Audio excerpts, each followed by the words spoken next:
সরকারি কর্মকর্তা-কর্মচারীরা প্রস্তাবিত নতুন স্কেলে বেতন পাচ্ছেন না অন্তর্বর্তী সরকারের আমলে। এ সময় বাস্তবায়ন হচ্ছে না তাদের জন্য প্রস্তাবিত নতুন বেতন কাঠামো।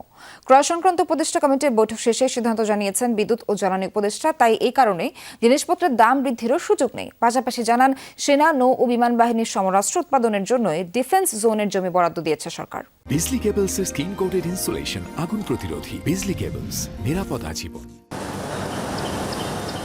দীর্ঘ সময় নিয়ে ঘটা করে ২২ জানুয়ারি প্রধান উপদেষ্টার কাছে সরকারি কর্মকর্তা কর্মচারীদের বেতন বৃদ্ধির রিপোর্ট জমা দিয়েছে পে কমিশন। সুপারিশে ২০টি গ্রেড ভেদে ১০০ থেকে ১৪৭ ভাগ বেতন বাড়ানোর প্রস্তাব করা হয়। এতে আশান্বিত হয় প্রায় ১৫ লাখ সরকারি কর্মকর্তা কর্মচারী। ধারণা করেন অন্তর্বর্তী সরকারের আমলেই কার্যকর হবে নতুন বেতন স্কেল।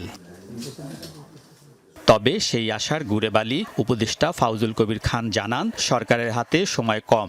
এত অল্প সময়ে নতুন বেতন কাঠামো বাস্তবায়ন সম্ভব নয়। পে কমিশন করা হয়েছে, পে কমিশনের রিপোর্টটাই শুধু দেওয়া হয়েছে, এটার কিন্তু বাস্তবায়নের কোনো সিদ্ধান্ত এখন হয় নাই। তো সুতরাং এই অন্তর্বর্তী সরকার যেহেতু আর মাত্র ১৫ দিন আছে, এখন আমরা এই ব্যাপারে কোনো পদক্ষেপ গ্রহণ করতে চাই। উপদেষ্টা দাবি করেন, বেতন কাঠামো বাস্তবায়ন না হওয়ায় জিনিসপত্রের দামে এর প্রভাব পড়ার কোনো কারণ নেই। জিনিসপত্রের দামের তো প্রভাব পড়ার কোনো কারণ নাই, কারণ আমরা তো এটা বাস্তবায়ন করতেছি না।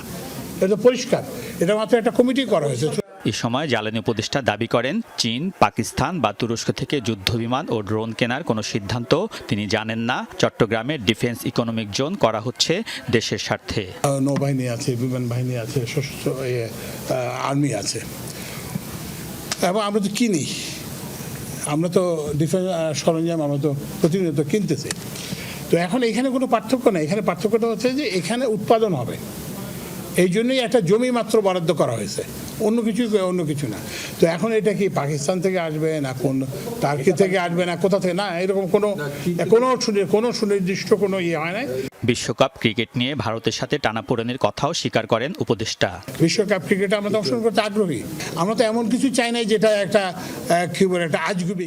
সভায় রমজান উপলক্ষে ১০,০০০ টন মসুর ডাল ও ১ কোটি লিটার পরিশোধিত সয়াবিন তেল কেনার অনুমোদন দেওয়া হয়েছে। এছাড়া র্যাবের জন্য ১০০টি জিপ ও ৪০,০০০ টন ইউরিয়া সার ক্রয়ের অনুমতিও দেওয়া হয়েছে বলে জানান উপদেষ্টা। প্রগতি ইন্ডাস্ট্রিজ বাংলাদেশের প্রথম গাড়ি প্রতিষ্ঠান এবং এটা সরকারি মালিকানাধীন। আমরা এখান থেকে কিনতে চাই। আলমগীর স্বপন, যমুনা নিউজ, ঢাকা।